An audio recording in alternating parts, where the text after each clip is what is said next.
নমস্কার বন্ধুরা, পোস্ত টু পাস্তার আরও একটা রেসিপিতে আপনাদের সবাইকে স্বাগত।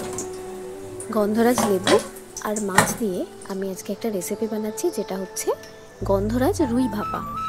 খুব সহজ একটা রেসিপি আর খুব সুস্বাদু। চলুন শুরু করা যাক। আমি 4 পিস রুই মাছ ভালো করে ধুয়ে নিয়েছি। এরপর এতে সামান্য নুন মাখিয়ে রাখছি। ভালো করে নুনটা মাখিয়ে নিয়ে এপিট ওপিট দুপিট করে ভালো করে নুনটা মাখিয়ে নিয়ে এর মধ্যে আমি একটু লেবুর রস দেব। আর এটা গন্ধরাজ লেবুর রস। যেহেতু মাছটা ভাজা হবে না, মাছের আঁশটে গন্ধটা যাতে না থাকে আর গন্ধরাজ লেবুর যাতে একটা মিষ্টি গন্ধ বেরোয়, ঠিক সেই কারণেই এই মাছটাকে নুন আর গন্ধরাজ লেবু দিয়ে ম্যারিনেট করে রাখা হয়। প্রায় 15 থেকে 20 মিনিট আমি মাছটাকে এইভাবে ম্যারিনেট করে রেখে দিয়েছি। একটা মশলা বানাতে হবে, তার জন্য কালো সরষে নিচ্ছি। এখানে প্রায় 2 চামচ মতো সরষে নিয়েছি, একটা লঙ্কা আর সামান্য নুন, ব্যাস, আর কিচ্ছু লাগবে না। খানিকটা টক দই জল ঝরিয়ে নিয়েছি।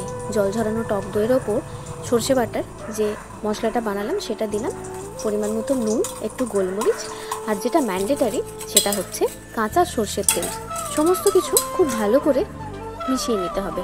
এরপর যে মাছগুলো আমি ম্যারিনেট করে রেখেছিলাম সেই মাছগুলো একটার পর একটা এই টিফিন বক্সের মধ্যে নিয়ে ভালো করে মিশিয়ে নিতে হবে।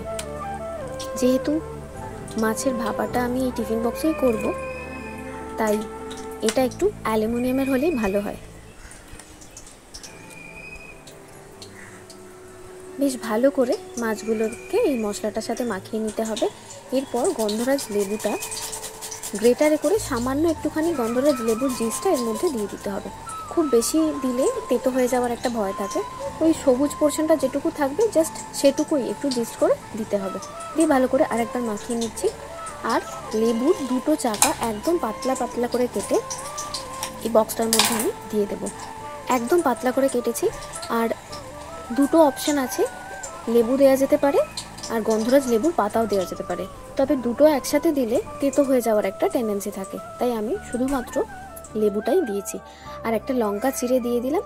এরপর বক্সটাকে ভালো করে আটকে নিয়ে কড়াইয়ে জল গরম করতে দিয়েছিলাম, জলের মধ্যে এটাকে বসিয়ে দিলাম। আর এরপর আমি চাপা দিয়ে দিচ্ছি। 20 মিনিট মতো এটাকে আমি ভাপিয়ে নেব। 20 মিনিট পর গ্যাস থেকে একটু গরম আছে, যাই হোক, গরম গরম সার্ভ করব। রেসিপি আমার একদম রেডি। খুব মিষ্টি একটা গন্ধ থাকে আর সর্ষের ঝাঁঝটাও থাকে তার সাথে। বাড়িতে এটা অবশ্যই বানাবেন, খুব ভালো লাগবে। আর ভালো লাগলে জানাতে ভুলবেন না। আজকের মতো রান্না শেষ। ওকে, বাই।